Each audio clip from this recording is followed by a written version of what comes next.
Back in the days, anyone with an unusual physical disability who couldn't work a normal 9-to-5 job would usually join the circus or the freak show to make a living. These acts weren't just about spectacle, they were survival. For many, it was the only stage where their differences turned into paychecks, and sometimes even fame. While the crowds gawked and gasped, the performers lived full, complicated lives behind the dark curtains. So, join us for another amazing video, as we're going to look at the 15 real circus freaks that actually existed in our world. Number 15, Maximo and Bartola. Maximo and Bartola debuted in 1848, marketed as mysterious Aztec children.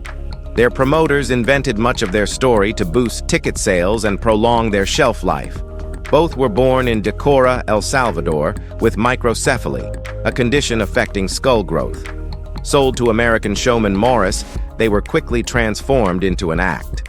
Morris spun a story that they'd been found squatting on sacred Aztec altars inside a lost temple. He dressed them in embroidered Aztec costumes, told them to appear mute, and let their wild hair reinforce the image. Audiences, already obsessed with the exotic, ate it up. Mesoamerican mythology was trending, and their act cashed in. Morris even published a 48-page booklet titled Life of the Living Aztec Children to accompany their shows. Maximo and Bartola were shown to doctors, journalists, and packed houses. They reportedly remained on tour until 1901. What happened to them afterward remains completely unknown, but the story and the fiction behind it still lingers. Number 14, Ella Milbauer. Ella, billed as 586 pounds of feminine charm, was one of the last great fat ladies of the circus era. She joined the Ringling in 1956, long after sideshows had begun to fade. She replaced the famed Alice from Dallas and toured for only 5 years before the public's fascination with human curiosities died out. Ella was displayed alongside thin performers or skeletal living skeleton acts to exaggerate her size, a trick as old as the sideshow itself. Though she never earned the high wages of giants or conjoined twins, Ella's presence was magnetic. Her smile and sense of humor made audiences cheer rather than gawk. She later became immortalized through Drew Friedman's 2011 book, Sideshow Freaks, which features her portrait among history's icons of the unusual. Ella's story isn't about ridicule, it's about endurance. In an industry that profited off bodies, she found her own dignity on stage, standing tall, proud, and wholly herself, even at 586 pounds. Number 13, the Hilton Sisters. Daisy and Violet Hilton were born conjoined in 1908 in Brighton and raised to perform. Their guardian, a midwife who delivered them, quickly realized their potential and trained them in singing, dancing, and instruments. By age 3, they were performing in circuses, and by adulthood, they were vaudeville stars earning up to $5,000 a week. They appeared in Todd Browning's 1932 film, Freaks, and later starred in Chained for Life, 1950, playing fictionalized versions of themselves. Despite fame, their lives were controlled. Every dollar went to their caretaker until they fought for financial independence at 23. Both experienced failed marriages, one lasting only 10 days. When their stardom faded in the 1960s, they took jobs at a Charlotte grocery store. One rang the register while the other bagged groceries. In 1969, both sisters passed away within days of each other. They left behind no heirs, just the echo of applause that once followed them everywhere they went. Finally, they found peace and respect. Number 12, the Scottish Queen. Jenny Quigley stood at 2 feet when Barnum found her at 13 and rebranded her as the Scottish Queen. Over time, she grew to 41 inches, but never lost the charm and poise that made her a draw. Her presence was more than visual. She brought wit, grace, and a youthful spirit that held audiences. She toured globally, often sharing the stage with other little-person acts like Commodore Nutt, Colonel Goshen, and the Fairy Queen. In the 1870s, she starred in Jack the Giant Killer, a hit production that paired height with humor. While many performers faded, Jenny endured. She remained on stage until 1917, closing a 50-year career with dignity. Her portrait, taken by fellow little-person Colonel Speck, remains a quiet tribute to her legacy. When Jenny passed in 1936, she wasn't remembered as a novelty or prop. She was one of Barnum's most respected freaks, tiny in frame, yes, but commanding in every other way that mattered. Number 11. Johnny Eck. Johnny wasn't born severed at the waist, but his legs were small and unusable, so he bound them tightly beneath his torso with a custom harness. His identical twin, Robert, had a fully developed body and often joined him on stage. The pair became famous for a sawing-in-half magic trick they performed in Raja Raboyd's 1937 show. Robert would lie in the box, and Johnny would emerge legless, crawling across the stage. Crowds screamed, some fainted, others ran. Johnny's solo career began in 1923, with Robert behind the scenes managing his work. He performed with Ringling Brothers, Barnum and Bailey, Ripley's Believe It or Not, and even appeared at the 1933 Chicago World's Fair. He had small roles in several Tarzan films, too. Later, the brothers returned to Baltimore and ran a penny arcade and miniature train ride. In his later years, Johnny painted and performed for neighborhood kids. He never stopped entertaining. We mean, not once. It was stitched into who he was. It was his life and his end. Number 10. Josephine Joseph. Austrian-born Josephine Joseph became one of the most famous half-man, half-woman acts of the early 20th century. Her routine relied on a striking illusion. One side of her body shaved, dressed, and styled as male. The other side feminine, with makeup and long hair. She performed at circuses across Europe, and later appeared in Todd Browning's 1932 cult film Freaks. The look was so convincing that audiences believed she possessed both male and female anatomy. In truth, Josephine's act was a gaffe, a carefully constructed hoax, though a mesmerizing one. Like Barnum before her, she knew the story mattered more than the reality. Offstage, little is known about her life, but photographs reveal a performer with remarkable poise and presence. Her split costume wasn't just showmanship. It symbolized the strange fascination society had with blurring gender and body.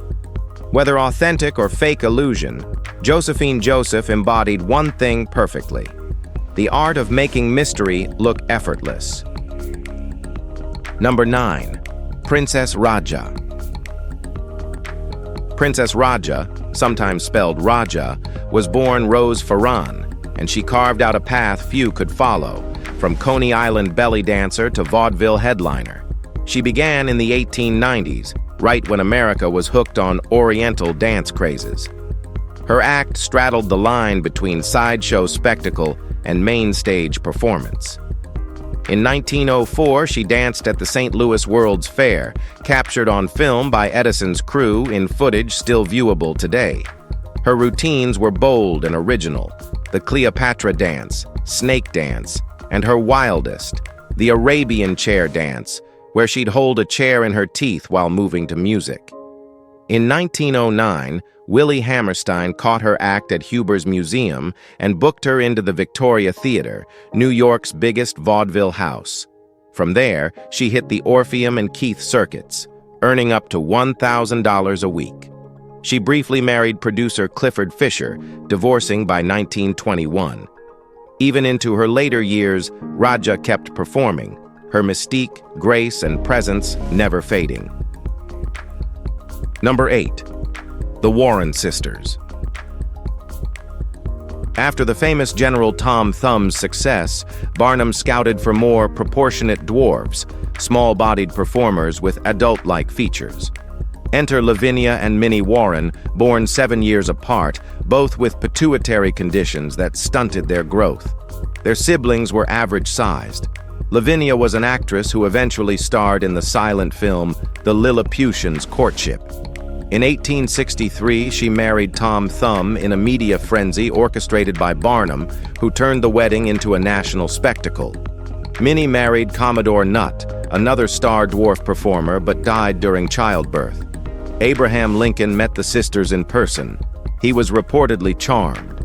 These weren't just circus acts, they were icons. With grace and humor, they won over audiences and elevated themselves above the freak show label. Barnum didn't just sell their size, he sold their personality, their elegance, and their poise. The Warren sisters weren't caricatures or props. They were performers in their own right, and they knew how to hold a stage better than most full-grown stars. Barnum was not a very good guy. Number 7. The religiously tattooed woman. Anna Mae Burlingston was born in Spokane in 1893 and never planned to become a sideshow star. That changed in 1912 when she married tattoo artist Charles "Red" Gibbons. To showcase his artistry, he began tattooing sacred religious imagery across her body.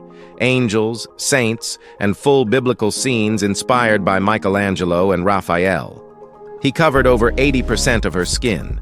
She became Artoria Gibbons, known as the woman inked with holy devotion. Her body was a canvas, and her career spanned nearly 50 years, from gritty carnivals to the polished tents of Ringling Brothers and Barnum and Bailey. Unlike most tattooed acts that fizzled quickly, Artoria endured. She performed into her 70s, finally retiring in 1981. When she died in 1985, she was one of the final living links to the golden era of classic circus sideshows. Hers wasn't a body turned into a joke. It was a story of faith, patience, and resilience, etched permanently in flesh and pigment. Number 6. Nellie Keeler. Nellie entered the world at just 11 ounces. By age 3, she barely stood 2 feet tall, and Barnum took notice.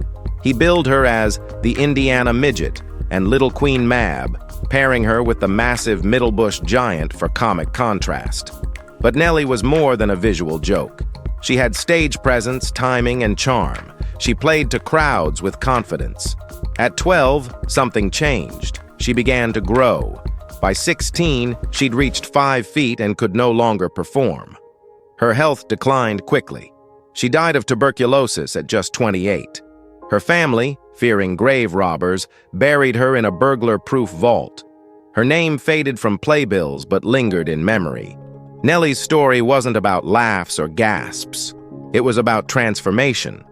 She started as a fairy tale attraction, became a real performer, and died quietly, far from the stage.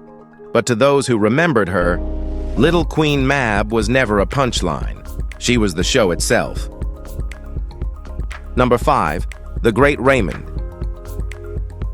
Maurice Francois Sanders, aka the Great Raymond, was born in 1877 and lived the kind of magician's life that most only dream of. His early days were spent performing trapeze tricks and horseback routines with Adam Forepaw's Circus. By 15, he pivoted to magic, developing an act that blended illusion with escape stunts. By 1902, he was drawing comparisons to Houdini, but Raymond leaned into charisma where Houdini chose intensity. His motto said it best: 2/3 mystery, 1/3 vaudeville. With his wife assisting, he toured the world 7 times, playing to packed houses from Europe to Asia. His performances were grand, elegant, and technically brilliant. The illusions weren't just big, they were beautifully staged, blending elegance with danger. He never chased Houdini's shadow. He made his own name, his own legacy. Raymond died in 1948, having gone from sawdust rings to global stages, never losing his spark. He wasn't just a magician, he was magic with polish, charm, and total control. Number 4. John and Hannah Battersby. John Battersby weighed about 50 pounds. His wife, Hannah, tipped the scales at over 700. Together, they weren't just a sideshow pairing, they were married, with a daughter named Rachel born in 1859. John, an Englishman, joined Barnum's museum at 23 as the living skeleton. Hannah, from Maine, stood 6 feet tall with shoulders nearly 3 feet wide. She wasn't fattened for effect. She was simply built large. In 1873, John suffered a spinal injury and retired, gaining weight in his later years. Hannah continued touring. In 1889, she fell from a stage and died. John refused to let journalists attend her funeral and guarded fiercely. She was buried in a custom 7-foot-wide coffin.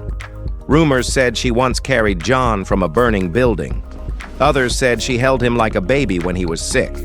They weren't just freaks. They were a real couple with a real story. You could feel it in their photos. And for once, even the crowd did too. Number 3. The Candy Kids.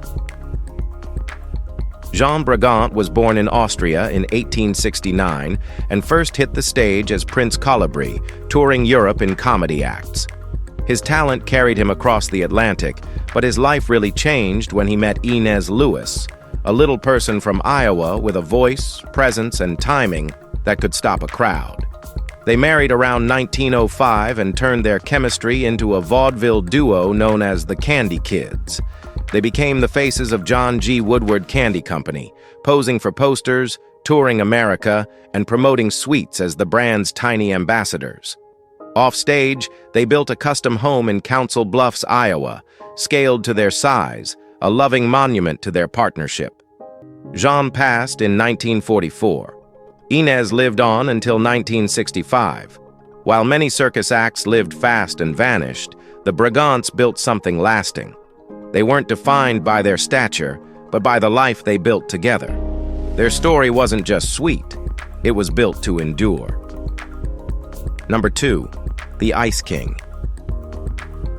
Carl Brew, known to audiences as Tom Jack, built his life around illusion and endurance. Born in Austria with albinism, his pale skin and light eyes made him a spectacle before he ever stepped on stage. He began young, apprenticed to a traveling magician, learning escape artistry through trial, error, and sheer nerve, locks, water tanks, and fireproof boxes.